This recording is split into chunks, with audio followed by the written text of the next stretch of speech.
Hey, what's going on, everybody? Welcome back to another episode of the Fortified Life podcast, where we are passionate about building a dependency on Jesus in the marketplace. I'm your host, Jason Davis, aka Mr. Fortify. Every week, we have the opportunity to bring on authors, speakers, coaches, leaders, and nonprofits who are also passionate about putting God back in business.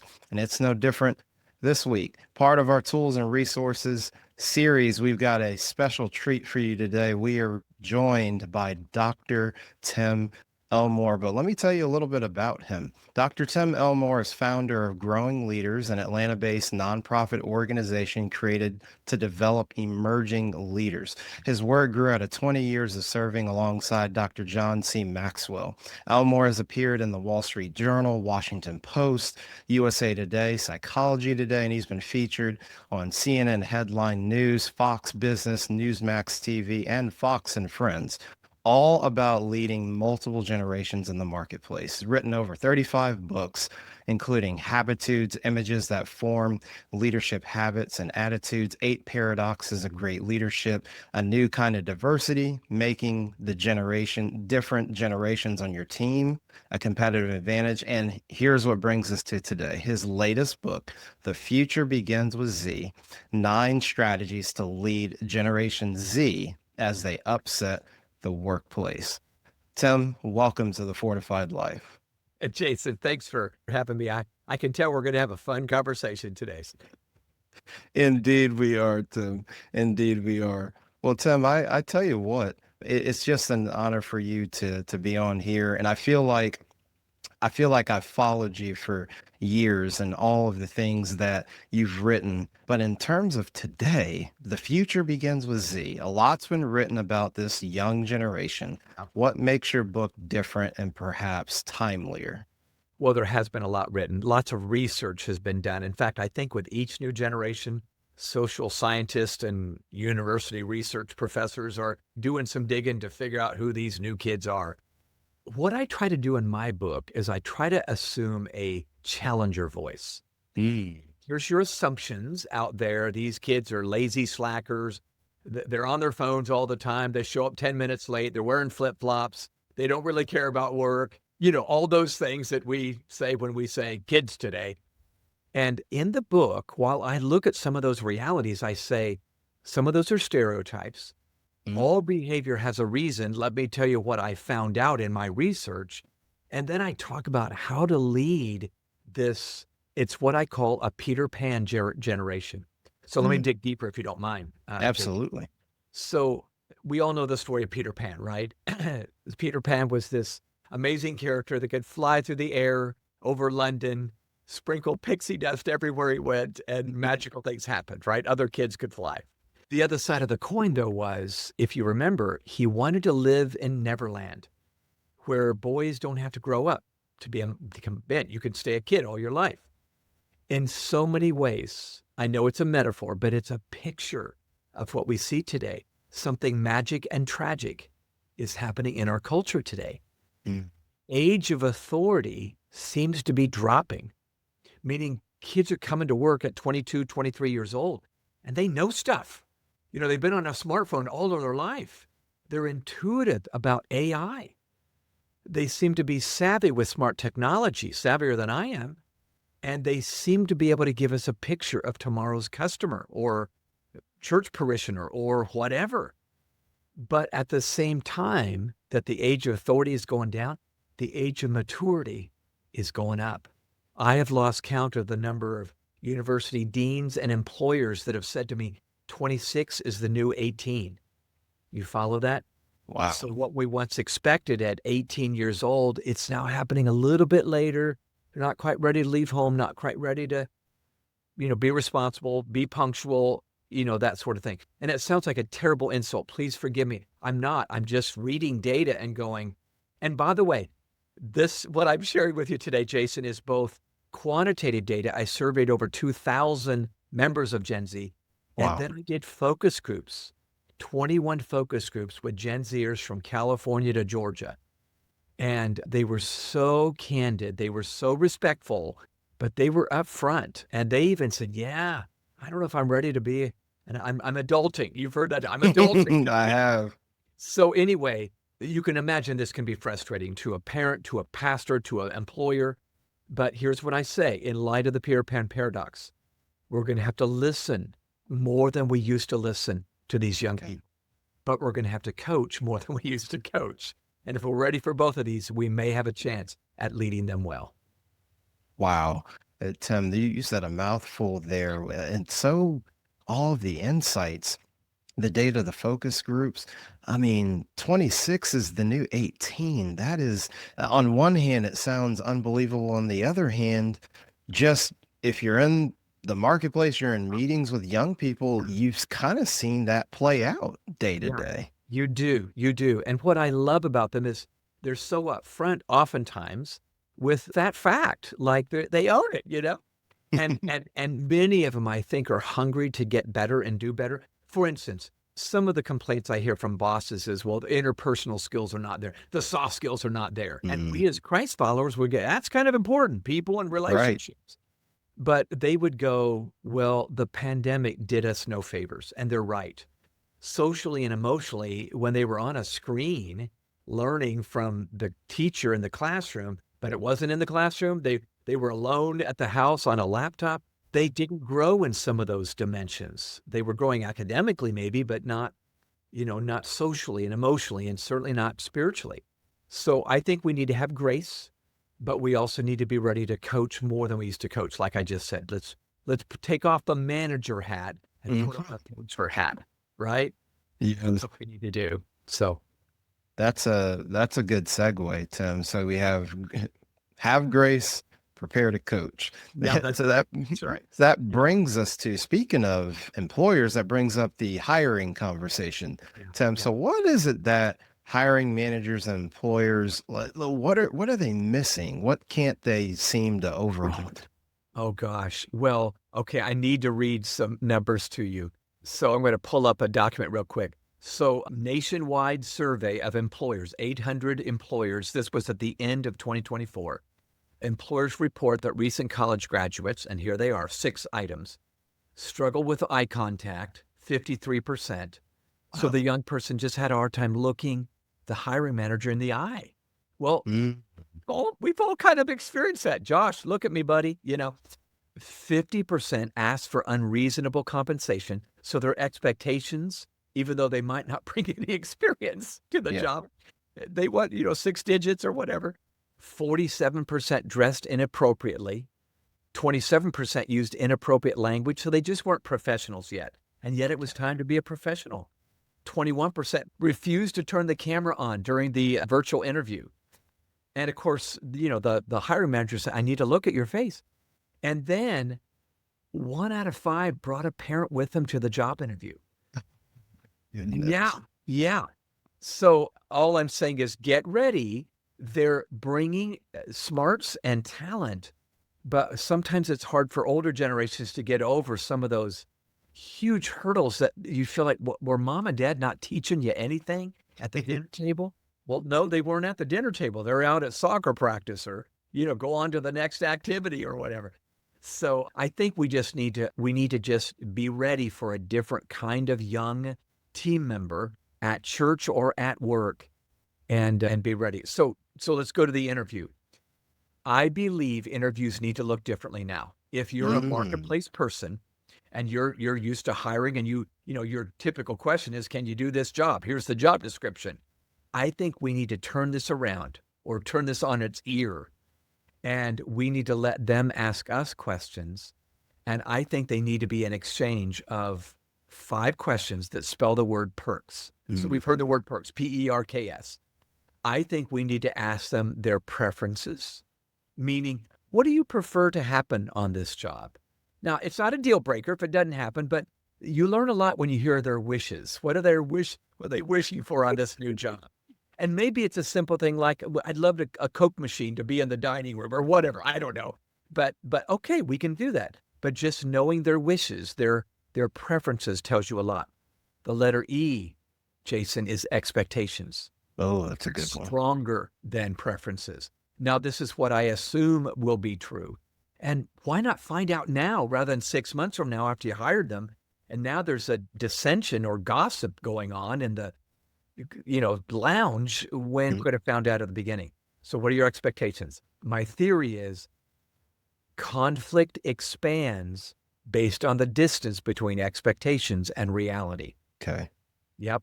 So the letter R is requirements.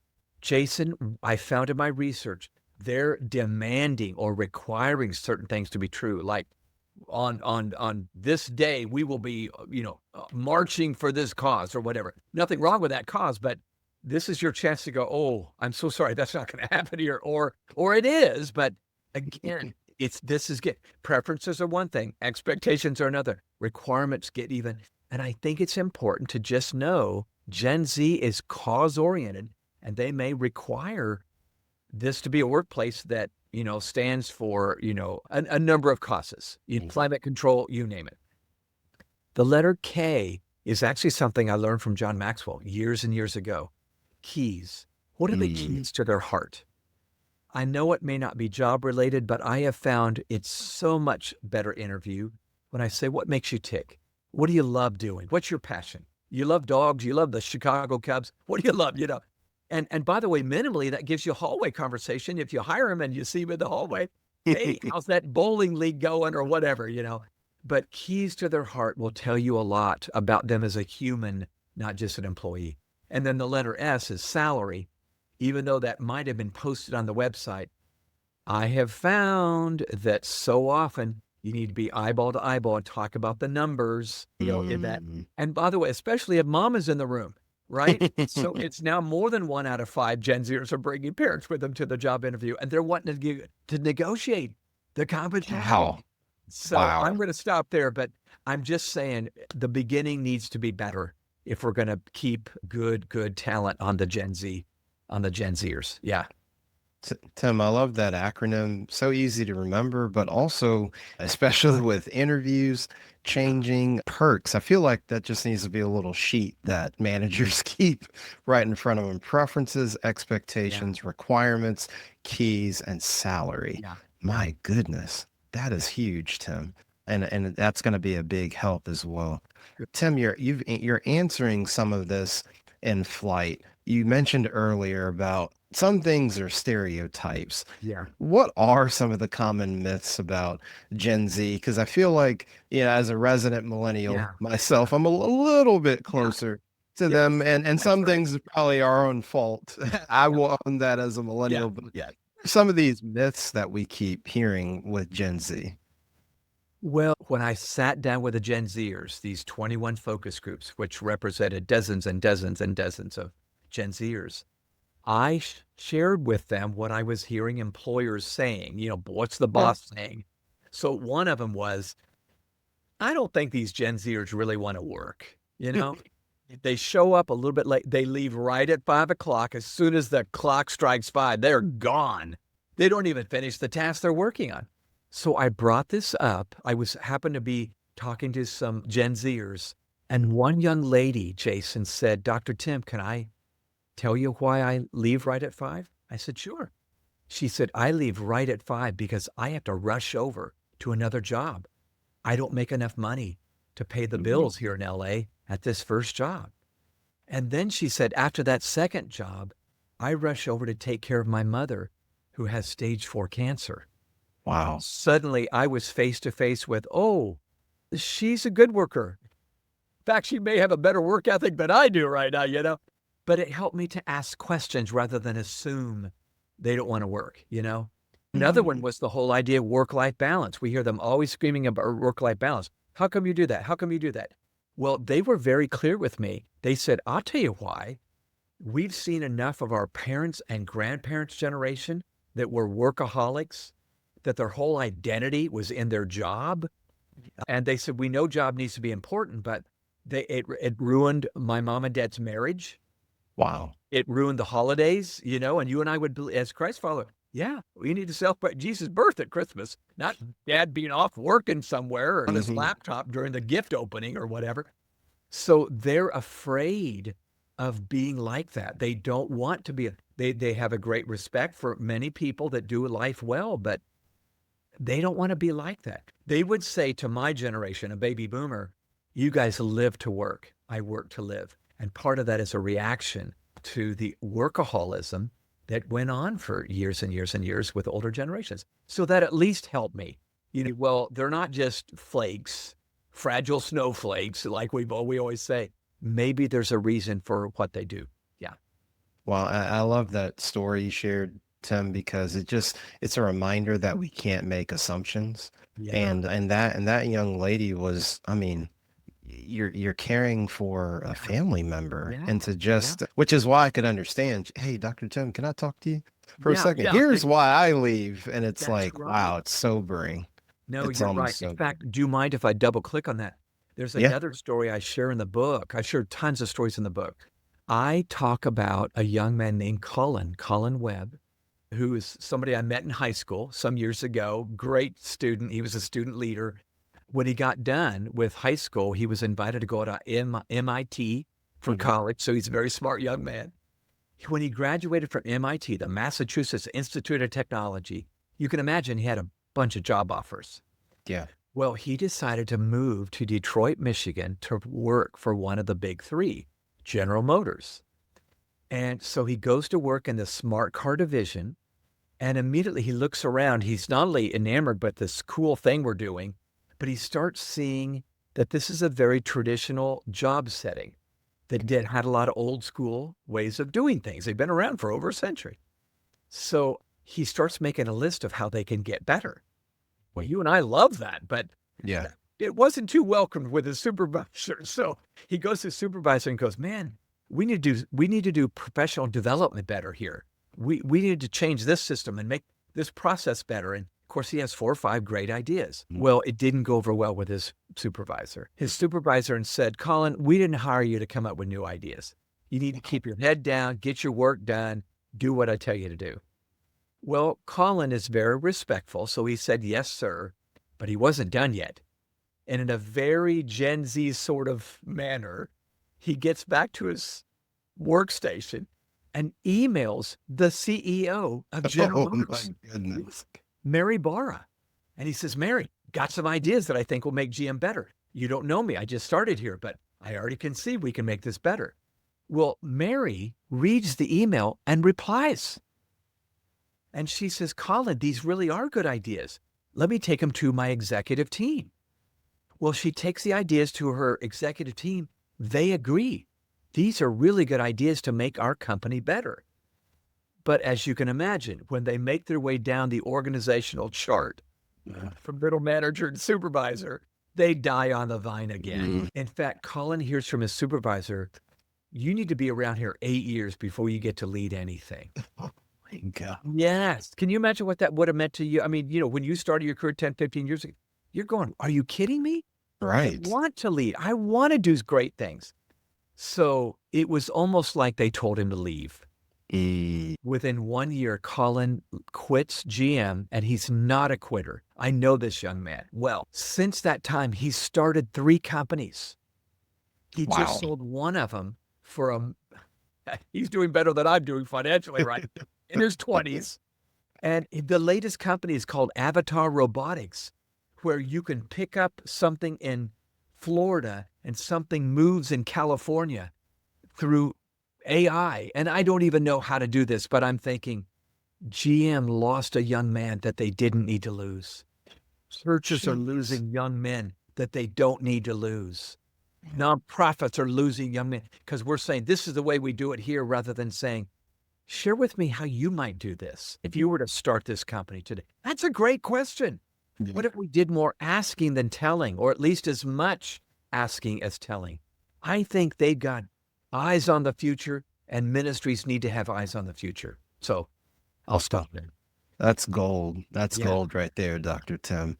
You made me think about job hopping, and that story Yeah. kind of paints a Yes, picture it does. because there's is kind of this stigma that Gen Z job hops with, but I think, Tim, between the perks analogy kind of does it on the front end, Yeah. but what are we missing on the back end? And I think that story tells a little bit of Yeah. it right there. Your thoughts on that? Yeah.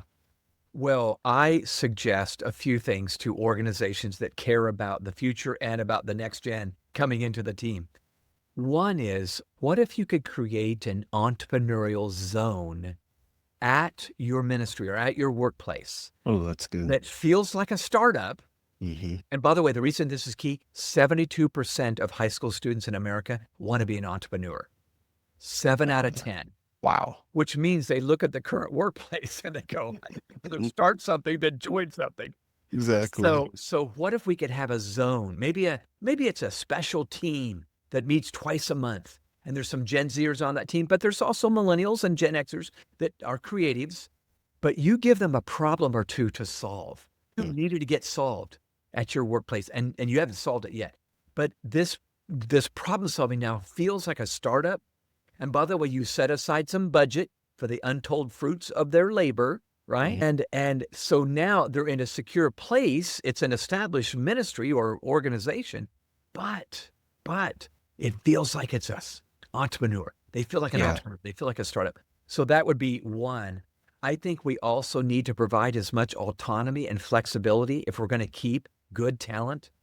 The reason I say that is I know some jobs you can't provide hybrid or work from home environments, but if you can, you know what autonomy and flexibility communicates to them? Trust. If you let them have some of that flexibility and autonomy, you're screaming to them, I trust you.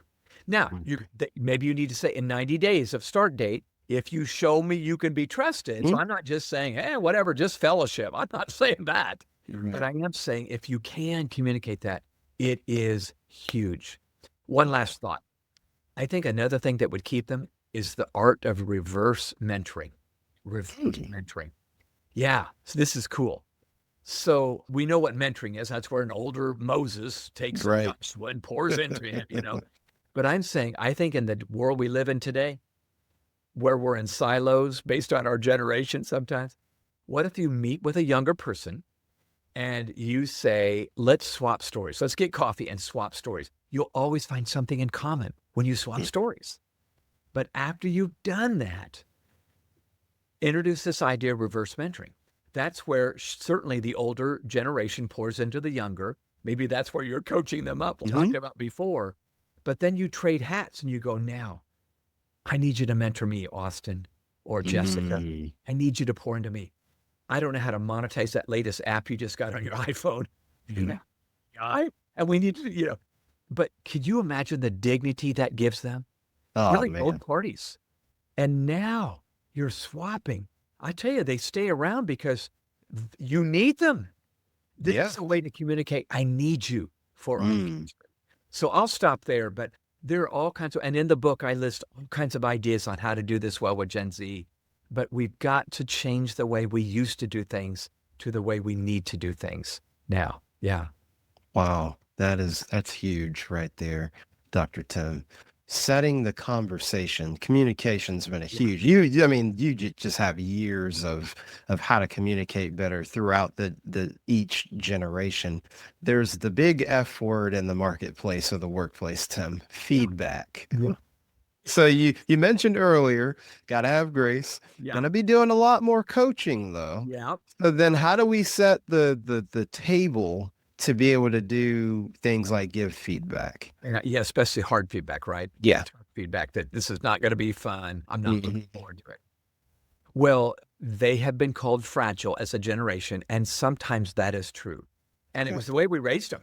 You know, you're awesome for putting the fork in the dishwasher, that sort of thing. Yep. Yep, I got a trophy.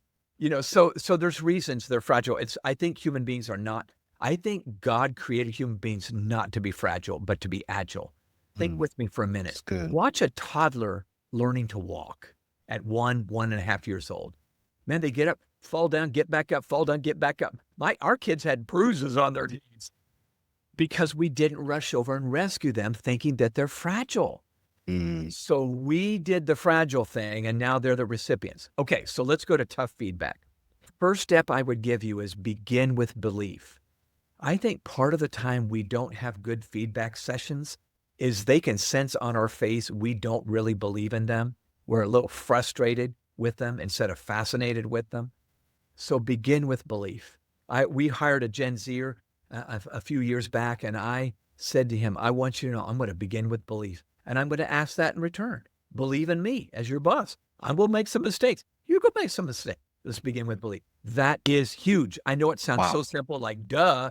Well, let me tell you, listeners, as a Christ follower, you better begin with belief, because 2,000 years ago, Jesus came to earth while we were yet sinners. Christ, he began with belief. And one day Amen. there'd be a good outcome. So anyway, just a little sidebar there. All right, so I have another acronym for you. When I sit down and I got to have a hard feedback time, it's 4 letters, ALEG, a leg. You know how we said forever, this is the leg you got to stand on, which means that you can count on this? So the letter A reminds me I need to begin that meeting with asking, not telling. I Got want it. to tell them what they did wrong because I know what they did wrong. If I begin with, can you help me understand, ... Now, you and I both have used that, Jason, before, that simple phrase. That just does wonders for the tone of the meeting. Now it feels like, oh, you're asking me a question, or tell me what your thought process was. I don't think I would have thought of that. All of a sudden, they're feeling valued because you're asking them about themselves. Yeah. So ask and they feel valued. Huge. The letter L, listen. I do not think it does any good to ask a question if we're faking it and we're not willing to listen to their answers. So spend some time listening, maybe 3 or 4 or 5 minutes. Listen to them. When we listen, they feel heard. And that's really what they want. They want to feel heard. They want to have a voice from week 1 on the job. So do that. The letter E, empathize. Yeah, When we looks good. empathize, they feel understood. So, Jason, I'm ashamed of this, but I've had to learn this later in my career to really find ways to communicate. I'm getting you. I'm getting you. So I've learned to use phrases like, oh my gosh, I had no idea that happened to you. Or, See. wow, I bet that made you feel horrible when that happened. Now, you need to use the language, listeners, that is comfortable with you. Don't imitate somebody else. You'll find ways to communicate. I get you. This is like money. This is currency. So think with me. Ask, they feel valued. Listen, they feel heard. Empathize, they feel understood. Now you've earned the right to do the letter G, which is to guide them. That's what you wanted to do from the very beginning. Yep. But you've earned it now through a bridge you built, Yeah. not a badge you wear. Think bridges, not badges. Bridges, not badges. Bridges, not badges. That's how you win a Gen Zer. And by the way, even if you can't pay them $100,000, you're going to win them at the heart level because you built this connection with them. Your position doesn't give you the right to lead. Your connection gives you the right to lead. I think in their book, in their playbook. Wow.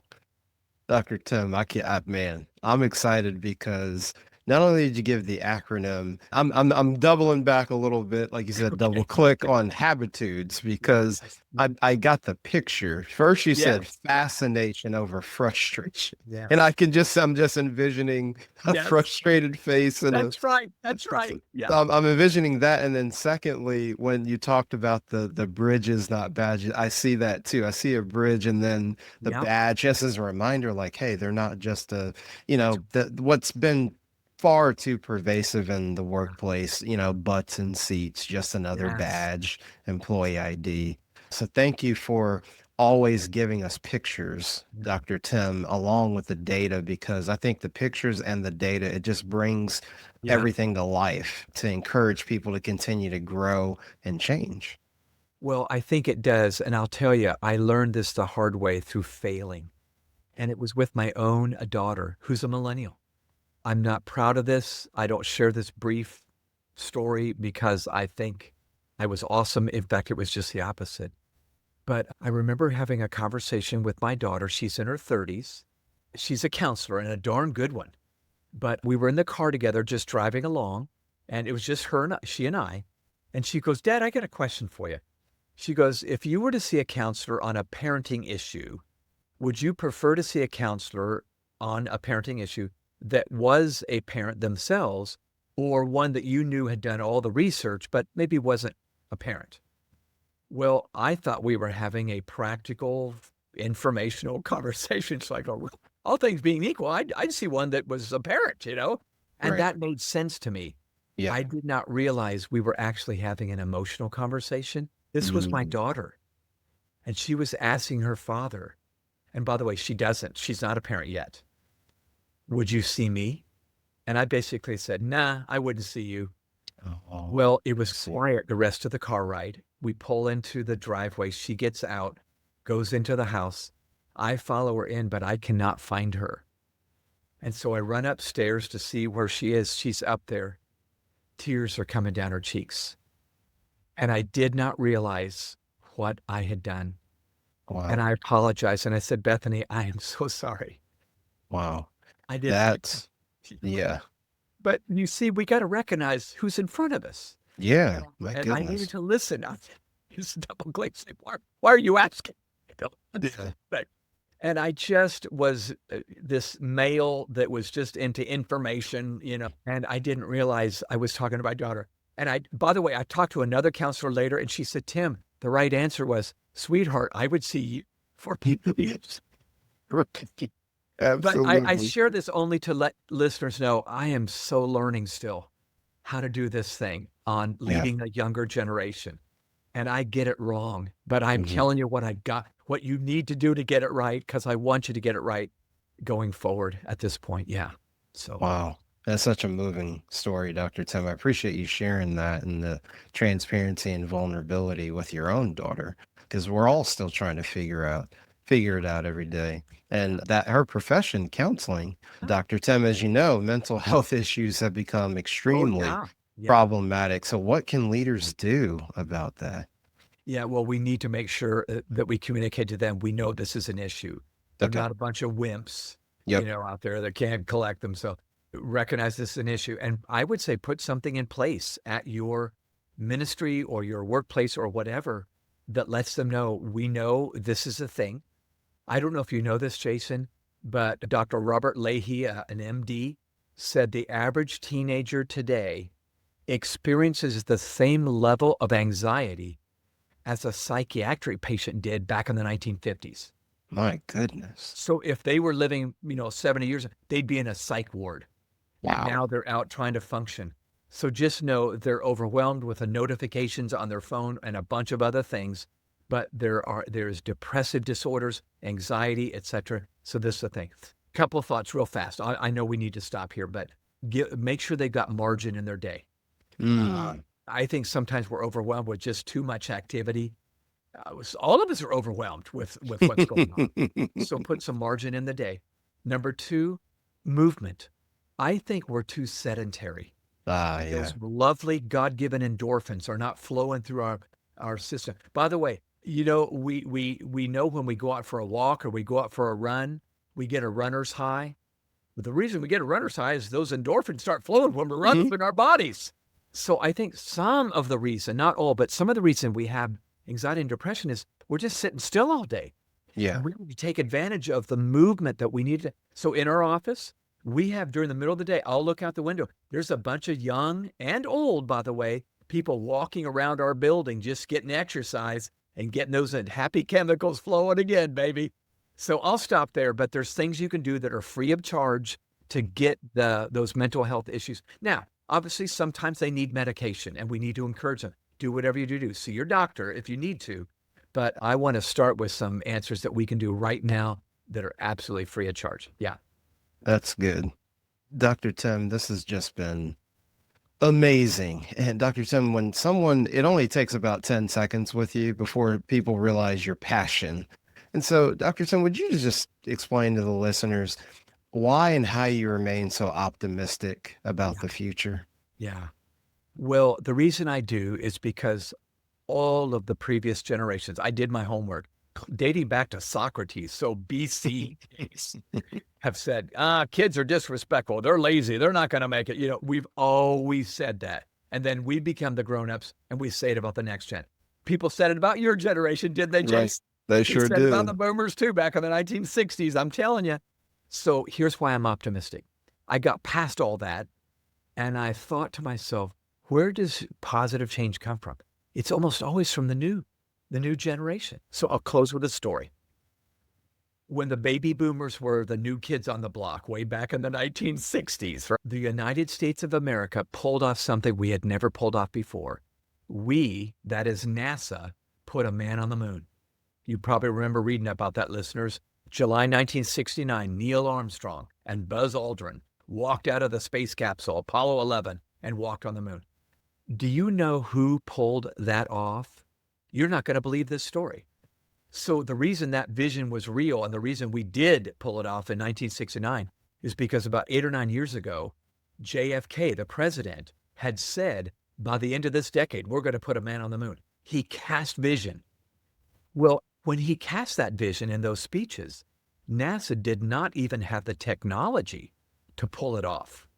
So they had to quickly scramble in the early 60s, mid 60s, to get the tech that was, the bandwidth was high enough to pull off this great feat. Well, guess what? When they got it, those guys that were 48, 49, 51 years old didn't understand it. You know who understood it? The interns that NASA had collected. Those interns from Purdue University, MIT, Georgia Tech. So they're calling on these young 20-something, hey, what, and they quickly realize these young guys, they know what they're doing. I get choked up. Sharing this story. So the people in their 40s and 50s were turning over control to the 20-somethings. The average age of the control center operator that put a man on the moon, 27 years old. My goodness. I didn't know that before I looked this up. In fact, the one that said go, not no, to actually put that capsule down on the moon was Jack Garman, 23 years old, 1 year out of college. Wow. But they trusted him. Now, here's what's cool. The older generations that were there, they didn't stand back and watch. They were called sim soups, simulator supervisors. They were the ones that had done the simulation over and over and over. And they had coached him and coached him and coached him. But they turned over the controls to those young people. So today I'm saying to you, listener, what's your moonshot? What's your moonshot?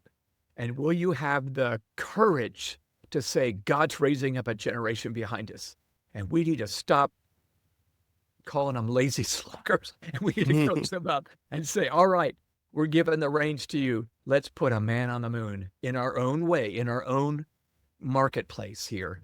And I think it's going to be possible to do it again. And I'll tell you, Generation Z is the sandpaper on my leadership that I didn't know I needed. I'm telling you, they'll make us better leaders if we'll let them. So I'll close with that. My goodness, Dr. Tim, you have inspired us. You have given us wisdom. You have blessed us. You have challenged us. And I just can't thank you enough for hanging out with us here on The Fortified Life. Dr. Tim, where can people get a copy of your book and find out more about your resources? Absolutely. Well, my website has them, timelmore.com, just my name, timelmore.com. But you can go to Amazon. If you want to get them in bulk, go to Porchlight Books. They have better prices than Amazon if you want to get a bunch of them. But you can go to all the sites, wherever books are sold, you can find them there. But I designed it to be a guidebook on the biggest areas we need help as leaders to lead this younger generation the way they need to be led. So thanks for asking about that. Absolutely. Love it. Love it. Well, folks, that's all we have time for here on the Fortified Life podcast. We'll have all of Dr. Tim Elmore's resources on our show notes. So don't you worry. You'll be able to find everything because he touched on a wide array, even though we're talking about Gen Z.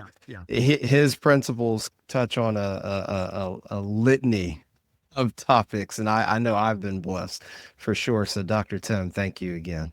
My pleasure. Thanks for having me on the show, Jason. Yes. Well, folks, that's been a wrap for this episode. Again, part of our tools and resources episode. The future begins with Z, 9 strategies to lead Generation Z as they upset the workplace.